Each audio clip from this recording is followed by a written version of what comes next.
Shalom sahabat Gebada, apa kabar hari ini? Senang sekali dapat bertemu dengan saudara-saudari semua dalam gerakan baca dengar Alkitab atau Gebada. Saya Pendeta Anwar Chen dari Lembaga Alkitab Indonesia. Sehari-hari bertugas sebagai Kepala Departemen Penerjemahan. Dalam dunia yang dipenuhi oleh ketidakadilan dan hubungan yang rusak, firman Tuhan mengajarkan kita tentang iman yang teguh dan kasih yang memulihkan. Kitab Titus dan Filemon memberikan pandangan yang mendalam tentang bagaimana hidup sebagai umat yang setia di tengah tantangan dunia yang gelap, serta bagaimana kasih dan pengampunan dapat memulihkan hubungan yang hancur. Melalui surat-surat ini, kita diajak untuk hidup dalam kebenaran dan kasih yang sejati. Surat Paulus kepada Titus ditulis untuk membimbingnya dalam melayani gereja di Pulau Kreta, sebuah wilayah yang dikenal dengan kehidupan moral yang merosot. Paulus menggambarkan orang Kreta sebagai pembohong, binatang buas dan pelahap yang malas. Meskipun menghadapi lingkungan yang sulit, Titus dipanggil untuk menegakkan kebenaran dan memimpin gereja dengan hikmat dan ketegasan. Paulus menekankan pentingnya pemimpin gereja yang memiliki kehidupan yang tidak bercelah, setia pada ajaran yang benar, dan mampu menasihati serta menegur dengan kasih. Gereja dipanggil untuk menunjukkan perilaku yang mencerminkan iman yang sejati, tidak hanya dalam perkataan, tetapi juga dalam perbuatan. Hidup kudus, pengajaran yang sehat, semuanya harus menjadi ciri khas umat Tuhan yang hidup di tengah dunia yang rusak. Melalui kitab Titus, kita belajar bahwa iman yang sejati melahirkan kehidupan yang bermoral, dipimpin oleh anugerah yang menyelamatkan, dan mengajar kita untuk hidup bijaksana, adil, dan saleh. Surat Paulus pada Filemon mengajarkan tentang kekuatan kasih dan pengampunan dalam Kristus. Onesimus, seorang hamba yang melarikan diri setelah mencuri dari Filemon, bertemu Paulus di Roma. Ia bertobat dan menjadi seorang saudara seiman. Paulus kemudian mengutus Onesimus kembali kepada Filemon dengan sebuah permintaan yang luar biasa, agar Filemon menerima Onesimus bukan sebagai hamba, tapi sebagai saudara yang dikasihi. Dalam surat ini, Paulus tidak menggunakan otoritas yang memaksa, melainkan justru menginginkan supaya Onesimus dimaafkan atas dasar kasih. Ia menunjukkan bahwa kehidupan Kristen sejati adalah kehidupan yang dipimpin oleh kasih yang tulus, bukan hanya kewajiban. Pengampunan yang diminta Paulus melampaui hubungan Tuhan dan hamba. Inilah gambaran tentang kasih Tuhan yang memulihkan hubungan yang rusak di antara manusia. Kita diingatkan bahwa iman yang sejati tidak hanya mencakup hubungan kita dengan Tuhan, tapi juga dengan sesama kita. Kitab Titus mengajarkan kita untuk hidup dalam kebenaran tengah dunia yang gelap, sementara kitab Filemon menekankan pentingnya kasih yang memulihkan. Melalui kedua surat ini, kita diajak untuk hidup sebagai saksi yang setia, mengasihi dengan tulus, dan memperjuangkan hubungan yang dipulihkan oleh kuasa Tuhan. Mari kita membaca surat Paulus kepada Titus, pasal 1 hingga 3, serta surat Filemon pasal 1.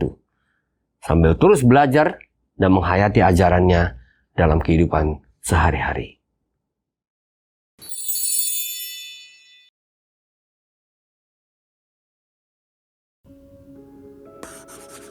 Dari Paulus, hamba Allah dan Rasul Yesus Kristus, untuk memelihara iman orang-orang pilihan Allah dan pengetahuan akan kebenaran seperti yang nampak dalam ibadah kita, dan berdasarkan pengharapan akan hidup yang kekal, yang sebelum permulaan zaman sudah dijanjikan oleh Allah yang tidak berdusta, dan yang pada waktu yang dikehendakinya telah menyatakan firman-Nya dalam pemberitaan Injil yang telah dipercayakan kepadaku sesuai dengan perintah Allah, Juru Selamat kita. Kepada Titus, anakku yang sah menurut iman kita bersama, kasih karunia dan damai sejahtera dari Allah Bapa dan Kristus Yesus Juru Selamat kita menyertai engkau.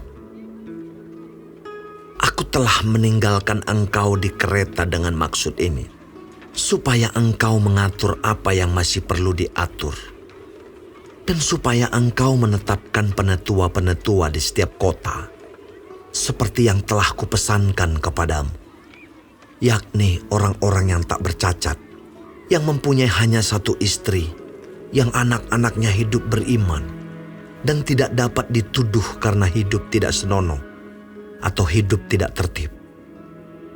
Sebab sebagai pengatur rumah Allah, seorang penilik jemaat harus tidak bercacat, tidak angkuh, bukan pemberang, bukan peminum, bukan pemarah, tidak serakah, melainkan suka memberi tumpangan, suka akan yang baik, bijaksana, adil, saleh, dapat menguasai diri, dan berpegang kepada perkataan yang benar, yang sesuai dengan ajaran yang sehat, supaya ia sanggup menasihati orang berdasarkan ajaran itu, dan sanggup meyakinkan penentang-penentangnya.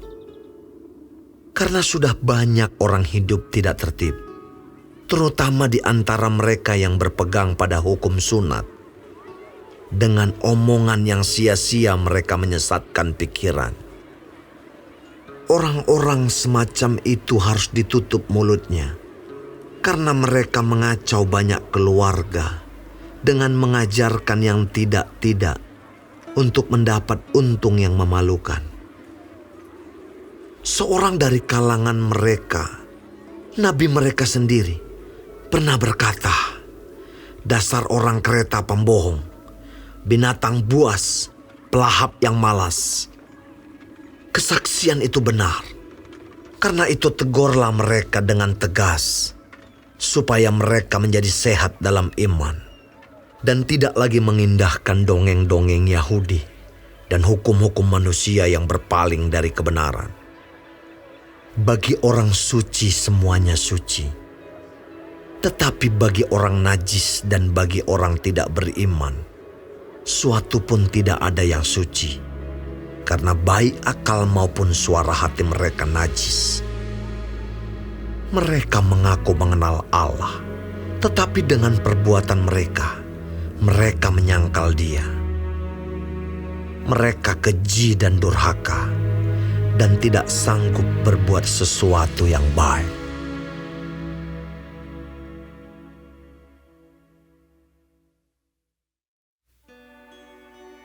Tetapi engkau, beritakanlah apa yang sesuai dengan ajaran yang sehat. Laki-laki yang tua hendaklah hidup sederhana, terhormat, bijaksana, sehat dalam iman, dalam kasih, dan dalam ketekunan. Demikian juga perempuan-perempuan yang tua, hendaklah mereka hidup sebagai orang-orang beribadah. Jangan memfitnah, jangan menjadi hamba anggur, tetapi cakap mengajarkan hal-hal yang baik. Dan dengan demikian mendidik perempuan-perempuan muda mengasihi suami dan anak-anaknya. Hidup bijaksana dan suci, rajin mengatur rumah tangganya, baik hati dan taat kepada suaminya, agar firman Allah jangan dihujat orang. Demikian juga orang-orang muda, nasihatilah mereka, supaya mereka menguasai diri dalam segala hal, dan jadikanlah dirimu sendiri suatu teladan dalam berbuat baik. Hendaklah engkau jujur dan bersungguh-sungguh dalam pengajaranmu, sehat dan tidak bercela dalam pemberitaanmu, sehingga lawan menjadi malu, karena tidak ada hal-hal buruk yang dapat mereka sebarkan tentang kita. Hamba-hamba, hendaklah taat kepada tuannya dalam segala hal dan berkenan kepada mereka. Jangan membantah, jangan curang, tetapi hendaklah selalu tulus dan setia, supaya dengan demikian mereka dalam segala hal memuliakan ajaran Allah, Juru Selamat kita. Karena kasih karunia Allah yang menyelamatkan semua manusia sudah nyata.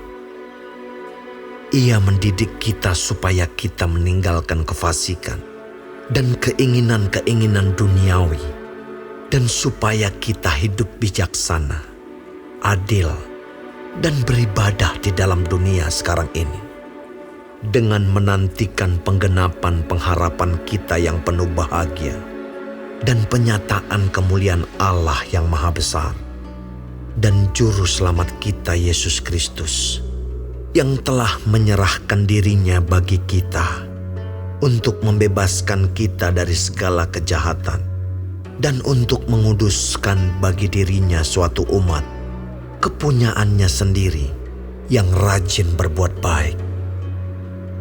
Beritakanlah semuanya itu, nasihatilah dan yakinkanlah orang dengan segala kewibawaanmu. Janganlah ada orang yang menganggap engkau rendah.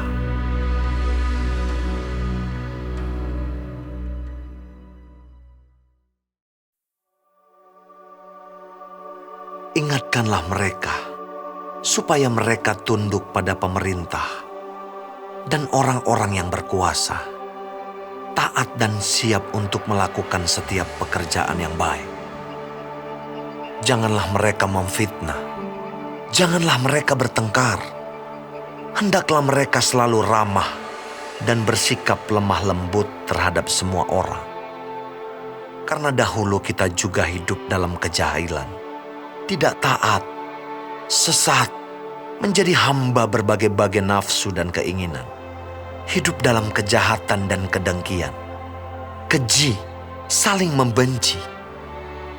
Tetapi ketika nyata kemurahan Allah, Juru Selamat kita, dan kasih-Nya kepada manusia, pada waktu itu Dia telah menyelamatkan kita, bukan karena perbuatan baik yang telah kita lakukan, tetapi karena rahmat-Nya oleh permandian kelahiran kembali dan oleh pembaharuan yang dikerjakan oleh Roh Kudus yang sudah dilimpahkan-Nya kepada kita oleh Yesus Kristus, Juru Selamat kita, supaya kita sebagai orang yang dibenarkan oleh kasih karunia-Nya berhak menerima hidup yang kekal sesuai dengan pengharapan kita.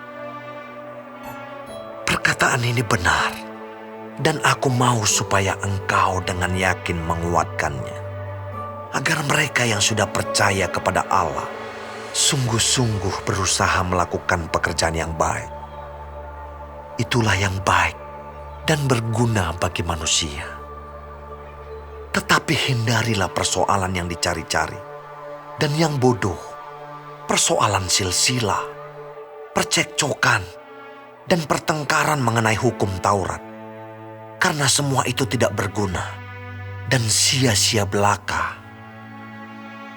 Seorang bidat yang sudah 1-2 kali kau nasihati, hendaklah engkau jauhi. Engkau tahu bahwa orang yang semacam itu benar-benar sesat dan dengan dosanya menghukum dirinya sendiri.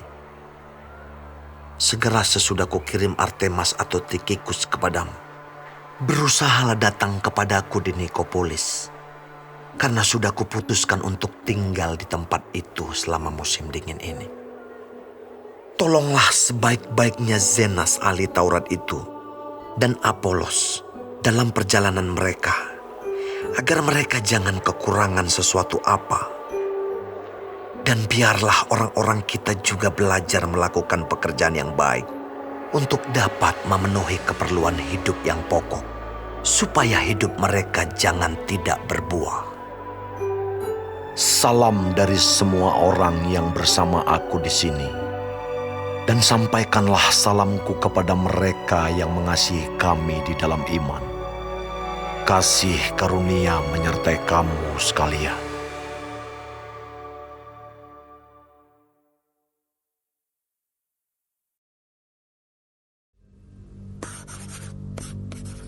Dari Paulus, seorang hukuman karena Kristus Yesus, dan dari Timotius saudara kita, kepada Filemon yang kekasih, teman sekerja kami, dan kepada Apfia, saudara perempuan kita, dan kepada Arkhipus, teman seperjuangan kita, dan kepada jemaat di rumahmu. Kasih karunia dan damai sejahtera dari Allah, Bapa kita, dan dari Tuhan Yesus Kristus menyertai kamu. Aku mengucap syukur kepada Allahku setiap kali aku mengingat Engkau dalam doaku, karena aku mendengar tentang kasih-Mu kepada semua orang kudus, dan tentang iman-Mu kepada Tuhan Yesus. Dan aku berdoa agar persekutuan-Mu di dalam iman turut mengerjakan pengetahuan akan yang baik di antara kita untuk Kristus. Dari kasih-Mu sudah kuperoleh kegembiraan besar dan kekuatan, sebab hati orang-orang kudus telah Kau hiburkan, saudaraku.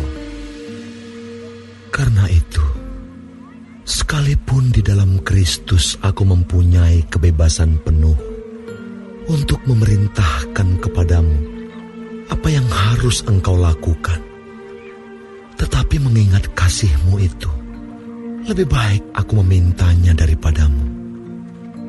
Aku, Paulus, yang sudah menjadi tua, lagi pula sekarang dipenjarakan karena Kristus Yesus, mengajukan permintaan kepadamu mengenai anakku yang kudapat selagi aku dalam penjara, yakni Onesimus. Dahulu memang dia tidak berguna bagimu, tetapi sekarang sangat berguna, baik bagimu maupun bagiku. Dia kusuruh kembali kepadamu. Dia, yaitu buah hatiku. Sebenarnya aku mau menahan dia di sini sebagai gantimu untuk melayani aku selama aku dipenjarakan karena Injil. Tetapi tanpa persetujuanmu, aku tidak mau berbuat sesuatu supaya yang baik itu jangan engkau lakukan seolah-olah dengan paksa, melainkan dengan sukarela. Sebab mungkin karena itulah dia dipisahkan sejenak daripadamu, supaya engkau dapat menerimanya untuk selama-lamanya. Bukan lagi sebagai hamba, melainkan lebih daripada hamba, yaitu sebagai saudara yang kekasih. Bagiku sudah demikian, apalagi bagimu, baik secara manusia maupun di dalam Tuhan. Kalau engkau menganggap aku temanmu seiman, terimalah dia seperti aku sendiri. Dan kalau dia sudah merugikan engkau ataupun berhutang padamu, tanggungkanlah semuanya itu kepada aku. Aku, Paulus, menjaminnya dengan tulisan tanganku sendiri. Aku akan membayarnya, agar jangan kukatakan, tanggungkanlah semuanya itu kepadamu, karena engkau berhutang padaku, yaitu dirimu sendiri. Ya, saudaraku, semoga engkau berguna bagiku di dalam Tuhan. Hiburkanlah hatiku di dalam Kristus. Dengan percaya kepada ketaatanmu, kutuliskan ini kepadamu. Aku tahu lebih daripada permintaanku ini akan kau lakukan. Dalam pada itu, bersedialah juga memberi tumpangan kepadaku, karena aku harap oleh doamu, aku akan dikembalikan kepadamu. Salam kepadamu dari Epafras, temanku sepenjara karena Kristus Yesus, dan dari Markus, Aristarkus, Demas dan Lukas, teman-teman sekerjaku. Kasih karunia Tuhan Yesus Kristus